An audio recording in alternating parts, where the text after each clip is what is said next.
Actual में 15 फरवरी को जो है ना सीडीए ने हमें बगैर कोई नोटिस दिए जो है ना हमारे 3 वीआईसीज जो हैं इस वक्त मारगला हिल नेशनल पार्क में काम कर रहे हैं, जिसमें हम आम जो पब्लिक होती है उसको अवेयरनेस देते हैं, उनको हम नेशनल पार्क की गाइडलाइंस देते हैं। तो उन्होंने हमें कोई नोटिस नहीं दिया और 50-60 लोग जो है ना वो आए और उन्होंने एक ही दिन में उठाकर हमारे जितने भी लोग थे उनको भी बताए बगैर ही उनको साइड पे किया और हमारा सामान जो है बाहर फेंक दिया था। इस चीज़ को जो है वो इधर सीडीए ने कोर्ट में खुद भी एक्सेप्ट किया कि हम बल्कि जितना वो इन्वायरमेंट को देख रहे हैं उससे बेहतर ही हम काम कर रहे हैं। तो हम तो कोई ऐसी इलीगल एक्टिविटी नहीं कर रहे। और हमारे पास रेंजर्स हैं 25 और 10 के करीब हमारे पास ऑफिसर्स हैं, लेकिन जो रेंजर्स हैं वो ज़्यादातर नेशनल पार्क के अंदर ही डिफरेंट फील्ड्स के अंदर काम करते हैं। हम एक तो जो मागला हिल नेशनल पार्क है उसमें हम कटिंग को, जो वुड कटिंग होती है उसको रोकते हैं, साथ साथ हम वाइल्ड लाइफ की प्रोटेक्शन करते हैं, हंटिंग को रोकते हैं, पोचिंग को कंट्रोल करते हैं, साथ साथ जो इलीगल ग्रेजिंग जो लाइफ स्टॉक का होती है उसको कंट्रोल करते हैं। साथ साथ पूरे नेशनल पार्क के अलावा जो है इस्लामाबाद के अंदर कोई भी एनिमल जख्मी हो जाता है उनको हम लेकर आते हैं, रेस्क्यू करते हैं, या कोई इलीगल पोजेशन होती है उस पर रेड करते हैं और उनको अपने रेस्क्यू सेंटर में लेकर और जब वो रिलीज़ करने के काबिल हो जाता है, उसकी हेल्थ कंडीशन अच्छी हो जाती है, तो हम उसे वाइल्ड में दोबारा रिलीज़ भी करके आ जाते हैं। इस्लामाबाद वाइल्ड लाइफ बोर्ड कानून के तहत बनाया हुआ एक इदारा है, जिसका जो इस्लामाबाद शहर की हदूद में तमाम जंगली हयात का मुहाफ़िज़ है। कानून ने और हुकूमत ने ये उस पे कंधों पर ये भारी ज़िम्मेदारी आयद की है कि वो मारगला हिल्स नेशनल पार्क में मौजूद तमाम जंगली कुदरती हयात, चरिंद परिंद का ख़याल करें और उसको अपने इन कानूनी फ़राइज़ की अंजाम दही में बहुत सी दुश्वारियाँ पेश आ रही हैं। और ये दुश्वारियाँ किसी और के हाथ में नहीं बल्कि हुकूमत ही के एक इदारे सीडीए के हाथों उसे पेश आ रही हैं। जो वाक़या हमें सुप्रीम कोर्ट जिस वाक़ये ने हमें सुप्रीम कोर्ट आने पे मजबूर किया, वो 15 फरवरी को दोपहर 3 बजे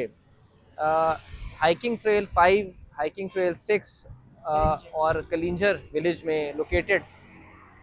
विज़िटर इंफॉर्मेशन ऑफिसेस जो थे हमारे, उस पे अचानक से 50-60 सीडीए के एहलकार आए और उन्होंने हल्ला बोल दिया और ताले तोड़ के बोर्ड का सामान बाहर फेंक दिया, बोर्ड की स्टाफ को बेदखल कर दिया बग़ैर किसी नोटिस और बग़ैर किसी सुनवाई के। ये वाक़या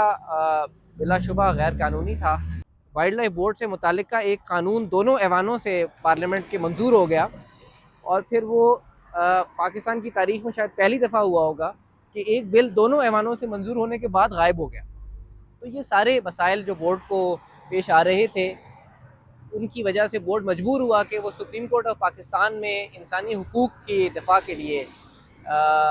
यहाँ आए और 184(3) की पिटिशन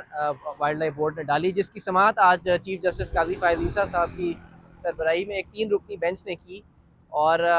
समाअत के दौरान सीडीए ने ये एतराफ़ किया कि सीडीए ने ये ट्रेल 5 और ट्रेल 6 और कलिंजर में वाइल्ड लाइफ बोर्ड्स के दफातर को जिस अंदाज से बेदखल किया है, इस बोर्ड के एहलकारों को बेघर कर दिया है, ये गैर मुनासिब था। और इसी एतराफ़ की बुनियाद पे और कानून और हक़ाइक़ की रोशनी में चीफ जस्टिस काजी फायद ईसा साहब ने वाइल्ड लाइफ बोर्ड को रिलीफ़ दिया है और एक हुक्म इम्तनाई जारी किया गया है, स्टे ऑर्डर, कि केस की समाअत के दौरान अब ये ट्रेल 5 और ट्रेल 6 और कलिंजर में लोकेटेड वाइल्ड लाइफ बोर्ड के दफातर उसको वापस कर दिए जाएंगे और सीडीए वहाँ से निकल जाएगी। हाँ, अलबत्ता अगर फायर सीज़न के दौरान फायर फाइटिंग के लिए किसी भी मदद की ज़रूरत है तो वो वाइल्ड लाइफ बोर्ड सीडीए के साथ हर मुमकिन ताउन करने के लिए तैयार है और हर साल करता भी है। और इसी हवाले से हमने भी अदालत को यकीन दहानी कराई कि हम